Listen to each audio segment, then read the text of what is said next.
Free stuff. I don't think I have to say much more than that. Today is all about how you can get free things for your productions, but then also what we can't use and why. Copyright gives a creator the exclusive rights to use and distribute his or her own work, which means that we can't just go on the internet and find something that we want and use it in our productions, at least not without the creator's permission. And if you do get permission, a great idea is to make sure you get it in writing, even if it's someone that you know. Okay, but let's say you're out there filming and there's a specific clip that you're after that would visualize something you're saying really well, but you haven't been able to film it yourself. So what do you do then? Well, the quick solution is that there's multiple websites online where you can go and actually buy media. Problem is, it can get pretty pricey, and if you're working on a budget, this might not be possible. And now is the time when you go and wish that there was free stuff for you to access, and there are.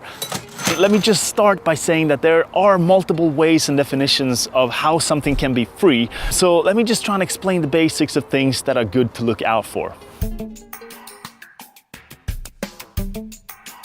Public domain is work that has basically been freed from copyright and made available usually for free, but sometimes with some limitations.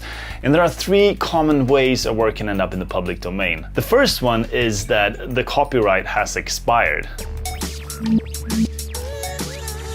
The time it takes for the copyright to expire is a little bit of a jungle though, depending on factors like if the work was ever published or unpublished. In most countries that have signed the Berne Convention, the general rule is that a copyright expires either 50 or 70 years after the death of the author. In the US, the 7-year rule applies most of the time, but not always. So before you go and think that a clip is in the public domain just because it's old, make sure to check the specific rules for that clip.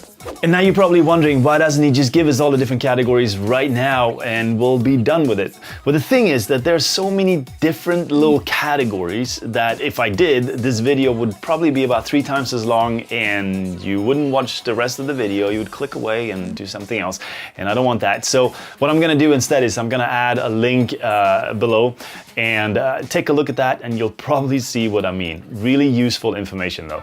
Luckily, there are many large archives that supply old footage that has been cleared for public domain. For example, Pond5 has a whole section dedicated to public domain clips that I think are great if you're after historic stuff. Another great source for public domain clips is the Prelinger archives. Another way something can end up in a public domain is if it has been produced by a governmental organization. I should point out though that this doesn't apply to all governments, but if we take the US for example, governmental organizations like NASA or NOAA have large public domain archives with footage that can be accessed and used by anyone for free. There are some copyrighted exceptions though in these archives, but these are usually pretty clearly marked so you wouldn't miss it. So let's say you're shooting a video on space, and for obvious reasons it's pretty hard for most of us to go and film that ourselves. Then it's really handy to know that we have all this footage available to us for free on, for example, the NASA website. But remember that you usually have to give credit to the organization and sometimes even the photographer, even if it's works from the government. A third way something can end up in the public domain is through donation. A creator simply donates the right to use their works. And here I really have to mention the incredible work by Mitch Martinez. This is one example of great footage that has generously been made available to the public. But note that even if a work has been made free to the public, there is frequently some kind of license that comes with the media, with limitations to how the works can be used. And so is the case with Mitch Martinez, of course, so make sure you submit a license agreement form. It's super easy, and also for him to keep track of who uses his media. Another popular page is Wikimedia Commons, a page that I sometimes use for still images and sometimes for graphics. But just like before, there's almost always some kind of license that you have to agree with first before you start using the media. And these licenses are almost always what is called Creative Commons.